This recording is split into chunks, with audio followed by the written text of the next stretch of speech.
Good morning. Today, 25th March 2026, Wednesday.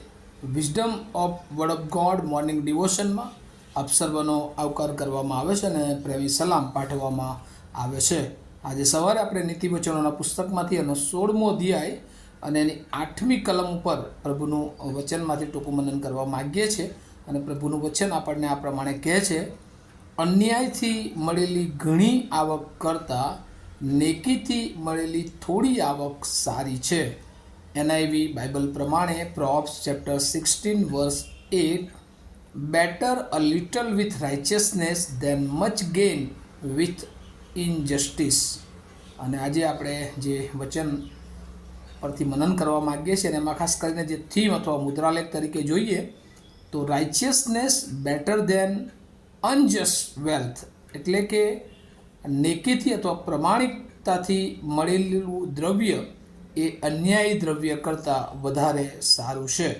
અને આજે આપણે પૃથ્વી તરફ જ્યારે દૃષ્ટિ કરીએ છીએ, દુનિયા જગત તરફ જ્યારે આપણે નજર કરીએ છીએ, ત્યારે માણસ ગમે તે રીતે જાણે કે ધનવાન થઈ જાય, રાતોરાત માલોમાલ થઈ જાય અને ગમે તેવા ખોટા કામ કરીને પણ પૈસા મળે, પોતે ધનવાન થઈ જાય એ દિશામાં ગમે તે કામો કરવા તૈયાર થઈ જાય છે. અને એટલે આજે આપણે દેશમાં જોઈએ છીએ લૂંટફાટ, ભ્રષ્ટાચાર, ચોરી, અનૈતિક બાબતો અને વ્યભિચાર ને જુદા જુદા ખોટા કામો ને દાણચોરી અને અસંખ્ય પ્રશ્નો આપણે જોઈએ છીએ. એનું મૂળ કારણ આ જ છે કે માણસને જાણે કે એકદમ જ ધનવાન થઈ જવું છે, મોટું બની જવું છે અને કોઈ પણ ભોગે એ આગળ વધવા માગે છે. પણ બાઇબલ અને ખાસ એના પ્રભુના લોકો તરીકે આપણને પ્રભુનું વચન એ આજે સવારે જે શીખવે છે કે અન્યાયથી મેળવેલી ઘણી આવક કરતાં નેકીથી મેળવેલી થોડી આવક વધારે સારી છે. કેમ પ્રભુ આવું કહેશે?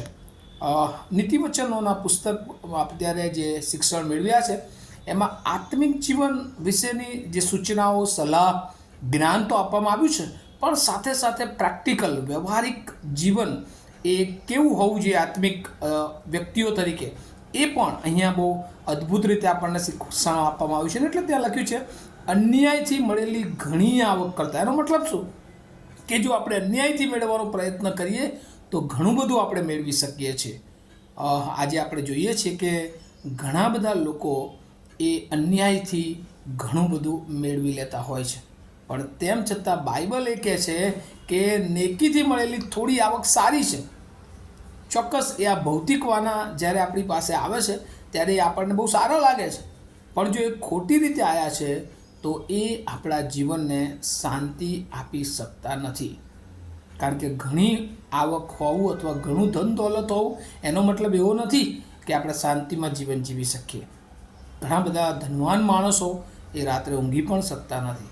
ઘણા બધા લોકોની પાસે ઘણું બધું છે પણ જે ઈશ્વરીય શાંતિ છે એ એમના જીવનમાં જોવા મળતી. કારણ કે જે ધન છે એ આપણને શાંતિ આપી શકતું નથી. થોડા વખત પહેલાં ન્યૂઝ બુલેટિનમાં ખાસ કરીને જે લેખ આવ્યો હતો, ભારતના ખાસ જે ગાયિકા લતા મંગેશકર, અને એમનો ઇન્ટરવ્યૂ લેવામાં આવ્યો હતો અને એમણે જણાવ્યું જ્યારે તે હોસ્પિટલમાં હતા, મરણ પથારીએ હતા, હવે એમને એવું લાગતું હતું કે મારો અંત છે, અને ત્યારે કોઈ એમને જે જીવનની સત્યતા વિશે જે પ્રશ્નો કર્યા અને એમાં એમણે બહુ સ્પષ્ટ વાત કહી હતી કે હું એ લતા મંગેશકર છું કે આજે મારા ઘરે એ સારામાં સારી ગાડીઓ છે, પણ અત્યારે હોસ્પિટલમાં જે અત્યારે મારી હાલત છે, મને ડૉક્ટરની સલાહ છે કે મારે વ્હીલચેર સિવાય કોઈ ગાડીમાં હું બેસી શકીશ નહીં. મારા ઘરે સારામાં સારી બધી વ્યવસ્થાઓ, બેડ છે, પણ અત્યારે આ ડૉક્ટરના કહેવા પ્રમાણે એમનો જે બેડ છે એનાથી બીજે હું સૂઈ શકતી નથી. મારી પાસે સારામાં સારા કપડાં છે, પણ અત્યારે આ હોસ્પિટલના એપ્રોન સિવાય હું કશું પહેરી શકતી નથી.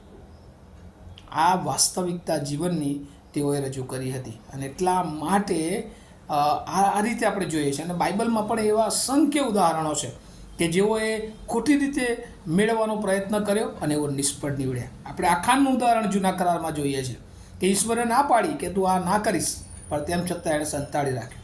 અને એવું હતું કે મને કોણ જોશે, આ 6 લાખ ઇઝરાયલના પ્રજાના લોકો મને કેવી રીતે પકડી પાડશે, પણ ઈશ્વરે એને પકડી પાડ્યો. એનો તો નાશ થયો, પણ એના આખા કુટુંબનો નાશ આ ખોટું કામ કરવાને લીધે થયો. અને આજે આપણે આપણા જીવનને તપાસવાની જરૂર છે. શું આપણે અન્યાય રીતે કોઈ પણ બાબતો આપણે જીવનમાં રાખી છે? કારણ કે શૈતાનની યોજના હોય છે. એ અન્યાયી બાબતો દ્વારા આપણા જીવનને શૈતાન એ ફસાવી દે છે. અને એથી વિશેષ ન્યાય કાળે તો કહે છે કે ધનવાનોને એ દેવના રાજ્યમાં પ્રવેશ કરવો એ જાણે કે ઊંટને સોયના નાકામાંથી પસાર થવા બરાબર છે. ધનવાન હોવું એ ખોટું નથી, પણ જો આપણે અન્યાયથી કોઈકનું કશું મેળવી લીધું છે, પડાવી લીધું છે, તો ઈશ્વર આપણને રોકે છે. અને એટલે જ જૂના કરારમાં જોઈએ છે પ્રબોધકોએ વારંવાર એ ઈશ્વરના વચનો ઈશ્વરે પ્રબોધકો મારફતે આપ્યા કે ન્યાય અને નેકી જો તમે ત્યજી દો છો અને પછી તમે આત્મિક વ્યક્તિ તરીકે ઓળખાવ છો, તમે સાબાત પાળો છો, તમે પવિત્ર જીવન જીવો છો, તો એનો કોઈ મિનિંગ નથી. અને એટલા માટે ખ્રિસ્તી જીવન એ પ્રેક્ટિકલ જીવન, એ વિશ્વાસુ જીવન એ પ્રભુ ઈચ્છે છે.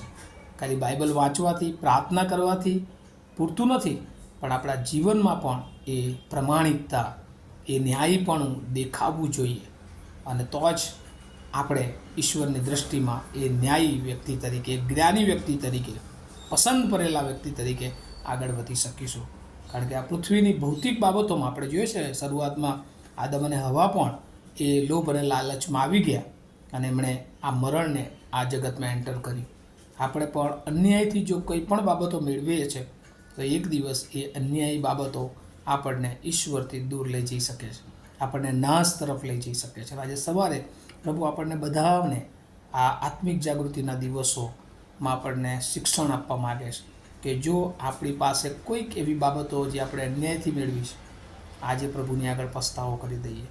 જો આપણે અન્યાયથી કશુંક મેળવી રહ્યા છીએ, કોઈકનું લઈ રહ્યા છીએ, તો આપણે એને પાછું આપી દઈએ.